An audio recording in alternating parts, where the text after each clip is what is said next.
Hello students, welcome to science coaching classes. आज दूसरी इकाई विषय हिंदी लोक भारती पाठ क्रमांक 9 जब तक जिंदा रहूं लिखता रहूं। ये जो विश्वनाथ प्रसाद तिवारी जी का यहाँ पर जिनके लेखक जो विश्वनाथ प्रसाद तिवारी है, इनका ये पाठ आज हम पढ़ने जा रहे हैं। प्रस्तुत पाठ में जो विश्वनाथ प्रसाद तिवारी जो लेखक है, ये जो प्रसिद्ध लेखक अमृतलाल नागर जो एक प्रसिद्ध लेखक रह चुके हैं, मतलब है, उनसे उनके साहित्य सृजन तथा उनकी लेखन प्रक्रिया, उनके समकालीन साहित्यकारों और तत्कालीन राजनैतिक एवं सामाजिक परिस्थितियों का और कुछ माध्यम से कुछ प्रमुख कृतियों के बारे में उन्हें ये जो विश्वनाथ प्रसाद तिवारी जी है, उन्हें बहुत सारे प्रश्न पूछते हैं और उस प्रश्न के माध्यम से उन्होंने जो अमृतलाल नागर जी भी है, उन्होंने ऐसा उत्तर दिया है। ऐसे एक पढ़ने का यहाँ पर हमें एक जो प्रश्न का उत्तर उन्होंने पूछे हुए प्रश्न का उत्तर कैसे उत्तर दिया है, इसकी पढ़ाई आज हमें इस पाठ के माध्यम से करनी है। तो चलो चलते हैं पाठ 9 जब तक जिंदा रहूं लिखता रहूं। पाठ शुरू करने से पहले आप सब लोगों से एक निवेदन है, अगर आप चैनल पर नए हो तो सब्सक्राइब करना मत भूलिए। सब्सक्राइब करके बेल आइकॉन के ऊपर क्लिक कीजिए ताकि आपको जो नए नए वीडियोज़ आते हैं वो आपको मिलते रहेंगे। तो चलो चालू करते हैं पाठ क्रमांक 9 जब तक जिंदा रहूं लिखता रहूं। लेखक का नाम है विश्वनाथ प्रसाद तिवारी, जिनका परिचय, जिनका जन्म 1941 देवरिया उत्तर प्रदेश में हुआ है। उनके बारे में जानने के लिए हम उनके परिचय देखते हैं। विश्वनाथ प्रसाद तिवारी जी हिंदी जगत के जाने माने कवि, लेखक, आलोचक एवं संपादक है। आप देश, काल और वातावरण के प्रति सजग और संवेदनशील रचनाकार है। प्रमुख कृतियाँ कौन सी है उनकी वो देखते हैं।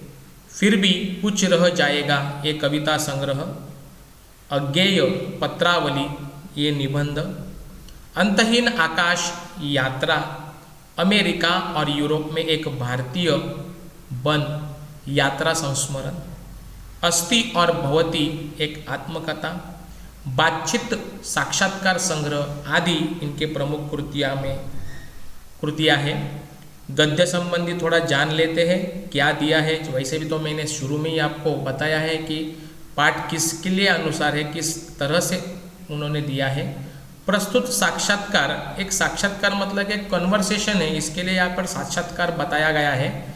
मैं विश्वनाथ प्रसाद तिवारी जी ने नागर जी से, जो हमारे प्रसिद्ध लेखक रह चुके अमृतलाल नागर जी, इनसे तत्कालीन राजनीतिक सामाजिक परिस्थितियों, लेखकों आदि के बारे में अनेक प्रश्न पूछे हैं। इन सभी का जीवन एवं लेखन पर कितना और किस तरह का प्रभाव पड़ा, इसे साक्षात्कार के माध्यम से जानने का प्रयास किया गया है। पाठ बहुत ही सिंपल है, ज़्यादा कुछ बताने की आपको ज़रूरत नहीं है, बराबर है। तो इसलिए ये पढ़कर भी अपना पाठ समझ में आने वाला है। जहाँ जहाँ पर अपने को कठिनाई रहेंगी वहाँ पे मैं आपको क्या करूँगा, एक्सप्लेन करने की, मतलब उसका अर्थ बताने की कोशिश करूँगा। देखते हैं पाठ। अमृतलाल नागर जी से विश्वनाथ आनंद प्रसाद तिवारी जी की बातचीत। तिवारी जी कहते हैं, नागर जी, मैं आपको आपके लेखन के आरंभ काल की ओर ले जाना चाहता हूँ। जिस समय आपने लेखन शुरू किया उस समय का साहित्यिक माहौल क्या था, किन लोगों से प्रेरित होकर आपने लेखन शुरू किया और क्या आदर्श थे आपके। किसने पूछा है? जो हमारे विश्वनाथ प्रसाद तिवारी जी ने हमारे प्रसिद्ध लेखक अमृतलाल नागर जी से ये प्रश्न किया है। तो नागर जी इसके ऊपर क्या उत्तर देते हैं, देखिए। लिखने से पहले तो मैंने पढ़ना शुरू किया था। आरंभ में कवियों को ही अधिक पढ़ता था। स्नेही जी, अयोध्या सिंह, उपाध्याय की कविताएं ज़्यादा पढ़ी। छापे का अक्षर मेरा पहला मित्र था। घर में 2 पत्रिकाएं मंगाते थे मेरे पितामह। यहाँ पे अभी पितामह मतलब क्या कि पिता के पिता, मतलब मराठी में अगर बोलेंगे तो आपण मराठीमध्ये म्हणतो ना की आपल्या वडिलांचे वडील म्हणजे आपले कोण, आजोबा, बराबर है। सो दादाजी, हिंदी में हम उसे कहते हैं दादाजी, पिता के पिता। तो एक सरस्वती और दूसरी गृहलक्ष्मी, बराबर है। वो क्या मंगवाते थे, पत्रिकाएं मंगवाते थे। एक का नाम था सरस्वती, दूसरी का नाम था गृहलक्ष्मी। उस समय हमारे सामने प्रेमचंद का साहित्य भी था, कौशिक का था। आरंभ में मैं बंकिम के उपन्यास पढ़े, शरद चंद्र को बाद में, प्रभात कुमार मुखोपाध्याय का कहानी संग्रह देसी और विलायती 1930 के आसपास पढ़ा। उपन्यासों में बंकिम के उपन्यास 1930 में ही पढ़ डाले। आनंद मठ, देवी चौधरानी और एक राजस्थानी थीम पर लिखा हुआ उपन्यास उसी समय पढ़ा था। जो हमारे जो नागर जी है उन्होंने तिवारी जी का इस प्रश्न का उत्तर देते समय ऐसा उत्तर दे दिया और उन्होंने अपने बारे में थोड़ा बहुत इधर वर्णन किया कि कैसे उनका इधर आने का मतलब क्या हुआ, कि कैसे उन्होंने अपनी शुरुआत की। ओके, अभी तिवारी जी दूसरा प्रश्न पूछते हैं, क्या यही लेखक आपके लेखन के आदर्श रहे? नागर जी, नहीं, कोई आदर्श नहीं, केवल आनंद था पढ़ने का, बराबर। सबसे पहले कविता फूटी साइमन कमीशन के बहिष्कार के समय 1928 से 1929 में लाठीचार्ज हुआ था। इस अनुभव से ही पहली कविता फूटी, कब लो कहो लाठी खाए, इसे ही लेखन का आरंभ मानिए। तिवारी जी उसके बाद उनको तीसरा प्रश्न पूछते हैं, इस घटना के बाद आप राजनीति की ओर क्यों नहीं गए? मतलब अभी ये उस टाइम गांधी जी का ज़माना था, लाठीचार्ज हुआ, उस टाइम उन्होंने ये कविता लिखने का आरंभ किया, ऐसे तिवारी जी को नागर जी बता रहे हैं। उसके बाद तिवारी जी ने उनको और एक प्रश्न पूछा कि इस घटना के बाद आप राजनीति की ओर क्यों नहीं गए? नागर जी, नहीं गया, क्योंकि पिताजी सरकारी कर्मचारी थे और 1929 के बाद मेरी रुचि बढ़ी पढ़ने में भी और सामाजिक कार्यों में भी, बराबर है। इसके लिए वो क्या थे, उनके पिताजी सरकारी कर्मचारी थे और 1929 के बाद उनकी रुचि बढ़ी किसमें, तो पढ़ने में भी और सामाजिक कार्यों में भी, दोनों में उनकी रुचि उधर बढ़ी। इसके लिए वो राजनीतिक में नहीं गए। लेकिन मेरी पहली कहानी छपी 1933 में। उन कहानी का नाम था अपशकुन। तुम्हारे गोरखपुर के मन्नन द्विवेदी लिख रहे थे उन दिनों। चंडी प्रसाद हृदयेश थे जिनकी लेखन शैली ने मुझे बहुत प्रभावित किया। तो तिवारी जी भी आगे चल के चौथा प्रश्न उनसे पूछ रहे हैं, क्या उन दिन आप पर गांधी जी के व्यक्तित्व का कुछ भी तिवारी जी अभी नेक्स्ट क्वेश्चन पूछ रहे, चौथा प्रश्न, क्या उन दिनों आप पर गांधी जी के व्यक्तित्व का भी कुछ प्रभाव पड़ा? नागर जी इस समय अभी उत्तर देते हुए कहते हैं, हाँ, निश्चित रूप से पड़ा। पिताजी ने आंदोलनों में भाग लेने से रोका, वह रोकना ही मेरे लेखन के लिए अच्छा हुआ। तिवारी जी अभी आगे का प्रश्न पूछ रहे हैं, आपके लेखन में गरीबों के प्रति जो करुणा है वह किससे प्रभावित है? नागर जी उस पर जवाब देते हैं, वह तो अपने समाज से ही उभरी थी। मेरी पहली कहानी प्रायश्चित इसका प्रमाण है। हमारे पारिवारिक संस्कार भी थे। मेरे पिताजी में एक अद्भुत गुण था, वे किसी के दुख दर्द में तुरंत पहुंचते। इसने मुझे बहुत प्रभावित किया। ओके, अभी तिवारी जी अगला सवाल पूछ रहे हैं, उस समय तो क्रांतिकारी आंदोलन भी हो रहे थे, क्या उनका भी आप पर कुछ प्रभाव पड़ा? नागर जी कहते हैं, उसी से तो पिताजी ने डांटा और रोका। काकोरी बम कांड का हो चुका था। 1921 से आंदोलन तेज हो गए थे। तिवारी जी, क्या सामाजिक आंदोलनों जैसे आर्य समाज का भी आप पर कुछ प्रभाव पड़ा? आरंभिक असर है थोड़ा जरूर। मेरे पिताजी एक अच्छी बात थी कि उन्होंने मुझे सामाजिक आंदोलन में जाने से कभी नहीं रोका। जवाहरलाल नेहरू से मेरी भेंट 1933 में हुई। उनकी माँ मेडिकल कॉलेज में दाखिल थी और उसी समय मेरा छोटा भाई भी वहाँ दाखिल था। नेहरू जी जेल में थे। उनकी माँ के पास कुछ कश्मीरी लोगों को छोड़कर कोई आता जाता नहीं था। मैं उनकी माताजी के पास रोज जाता था। पंडित जी जब जेल से छूटे तो मेरी उनसे वही भेंट हुई जो प्राय होती रहती थी। उनसे खूब बातें होती थी हर तरह की। फिर तिवारी जी ने अगला सवाल पूछा, आपका पहला उपन्यास कौन सा है? पहला उपन्यास नागर जी उसके ऊपर उत्तर देते हैं, पहला उपन्यास लिखा 1944 में महाकाल, जो छपा 1946 में। बंगाल से लौटकर इसे लिखा था। तिवारी जी ने अगला सवाल पूछा, क्या यही बाद में भूख नाम से प्रकाशित हुआ? नागर जी, हाँ। तिवारी जी, नागर जी आप अपने समय के और कौन कौन से लेखकों के संपर्क प्रभाव में रहे हैं? नागर जी कहते हैं, जगन्नाथ दास रत्नाकर, गोपाल राय गहमरी, प्रेमचंद, किशोरी लाल गोस्वामी, लक्ष्मीधर वाजपेयी आदि के नाम याद आते हैं। माधव शुक्ल हमारे यहाँ आते थे।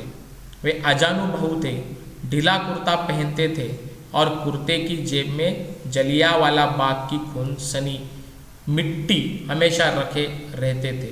1931 से 37 तक मैंने प्रतिवर्ष कोलकाता जाकर शरत चंद्र से मिलता रहा, उनके गांव में भी गया। आगे चलकर तिवारी जी क्या कहते हैं देखते हैं।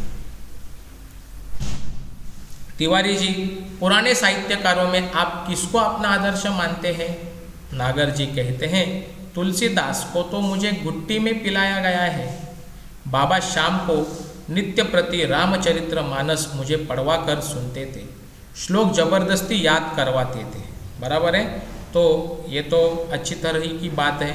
तिवारी जी आगे कर सवाल पूछते हैं, नागर जी आपने खंजन नयन में सूरदास के चमत्कारों का बहुत विस्तार से वर्णन किया है, क्या इन पर आपका विश्वास है? नागर जी, नेत्रहीनों के चमत्कार हमने बहुत देखे हैं, उनकी भविष्यवाणियाँ कभी कभी बहुत सच होती है। सूरपंचशती के अवसर पर काफ़ी विवाद चला था कि सूर जन्मांध थे या नहीं। सवाल यह है कि देखता कौन है, आँख या मन? आँख माध्यम है, देखने वाला मन है। चलो आगे चल के फिर तिवारी जी और प्रश्न पूछ रहे हैं। देखो, आपने क्या कभी अपने लिखने की सार्थकता की परख की है? नागर जी कहते हैं, हाँ, मेरे पास बहुत से पत्र आते हैं मेरे उपन्यासों के बारे में, खास तौर में से जिनसे पाठकीय प्रतिक्रियाओं का पता चलता है। तिवारी जी वापस प्रश्न पूछते हैं, नागर जी आपने भ्रमण तो काफ़ी किया है। नागर जी कहते हैं, हाँ, पूरे अखंड भारतवर्ष का, पेशावर से लेकर कन्याकुमारी तक, बंगाल से कश्मीर तक। इन यात्राओं का यह लाभ हुआ है कि मैंने कैरेक्टर मतलब माने चरित्र बहुत देखे और उनके मनोविज्ञान को भी समझने का मौका मिला। और इसके बाद तिवारी जी भी अगला प्रश्न पूछने जा रहे हैं, अपने समय के लेखकों में आप किन्हें पसंद करते हैं? नागर जी इसके ऊपर जवाब देते हैं, अगर दिल से पूछो तो एक ही आदमी है, उसे बहुत प्यार करता हूँ, वह है रामविलास शर्मा। प्रभात कुमार मुखोपाध्याय का संग्रह देशी और विलायती अगर मिल जाए तो फिर पढ़ना चाहूँगा। बदलते हुए भारतीय समाज के सुंदर चित्र है उसकी कहानियों में। टॉलस्टॉय और चेखव की रचनाएं भी मुझे प्रिय है। अभी आगे का प्रश्न नागर जी पूछ रहे हैं, तिवारी जी पूछ रहे हैं नागर जी को, आपने तो पत्रों को भी बहुत संकलन किया है। नागर जी कहते हैं, हाँ, बहुत। पत्रों का संग्रह भी काफ़ी है, लेकिन वह व्यवस्थित नहीं है। मैंने प्रत्येक जाति के रीति रिवाज भी इकट्ठे किए हैं। इसके लिए घूमना बहुत पड़ा है, बड़े बूढ़ों से सुनकर भी बहुत कुछ प्राप्त किया है। गदर के फूल के लिए मुझे बहुत लोगों से मिलना जुलना पड़ा। चलो तिवारी जी भी अभी अगला अपना प्रश्न पूछ रहे हैं, आपने अपने उपन्यासों के लिए फील्ड वर्क बहुत किया है। नागर जी कहते हैं, हाँ, बहुत करना पड़ा है। नाच्यो बहुत गोपाल के लिए सफाई कर्मियों की बस्तियों में जाना पड़ा, उनके रीति रिवाजों का अध्ययन करना पड़ा। तिवारी जी फिर आगे जाकर पूछ रहे हैं, नागर जी क्या आप मन और प्राण को अलग मानते हैं? नागर जी कहते हैं हाँ, प्राण को मन से अलग करना पड़ेगा। मन की गति आगे तक है, प्राणों को वहाँ तक खींचना पड़ता है। मन एक ऐसा निर्मल जल है जिससे जीवन के संस्कार रंगते हैं। मन प्राण से ही सदता है। तिवारी जी कहते हैं सूर में आपने मन को ही पकड़ा है। हाँ, सूर ने एक जगह लिखा है, ऐसे नागर जी कहते हैं, मैं 10 दिशाओं में देख लेता हूँ, जब पूरी प्राण शक्ति एक जगह केंद्रित होगी तो इंटरव्यू आई बनाएंगी। तिवारी जी, नागर जी, हम लोगों ने आपका बहुत समय लिया, बल्कि आपकी उम्र और स्वास्थ्य का भी लिहाज नहीं किया। नागर जी, स्वास्थ्य ठीक है मेरा। पत्नी की मृत्यु के बाद एक टूटन आ गई थी, लेकिन फिर मैंने सोचा कि लिखने के सिवा और चारा क्या। तुम लोग यह मनाओ कि जब तक जिंदा रहूँ लिखता रहूँगा, एक नाव के यात्री से।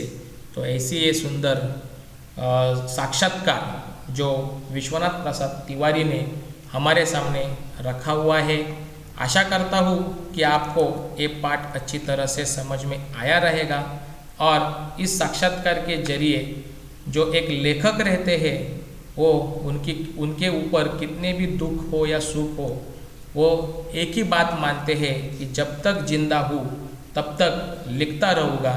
और ऐसे ये लेखक, प्रसिद्ध लेखक अमृतलाल नागर जी ने तिवारी जी का जो अच्छी तरह से यहाँ पे आपने देखा कि तिवारी जी ने किए गए प्रश्नों का उन्होंने किस तरह से अच्छी तरह से यहाँ पर बेवाक उत्तर दिया और सारे जवाबों का इसी अच्छी तरह से उत्तर देकर उन्होंने एक लेखक कैसा एक लेखक होता है इसके बारे में हमारे सामने एक आदर्श निर्माण किया है। और इस तरह से यह पाठ यहाँ पे समाप्त हुआ ऐसा मैं जाहिर करता हूँ और आपको यह वीडियो अच्छा लगा रहेगा ऐसी आशा करता हूँ। और यह वीडियो देखने के लिए आपका सभी लोगों का धन्यवाद।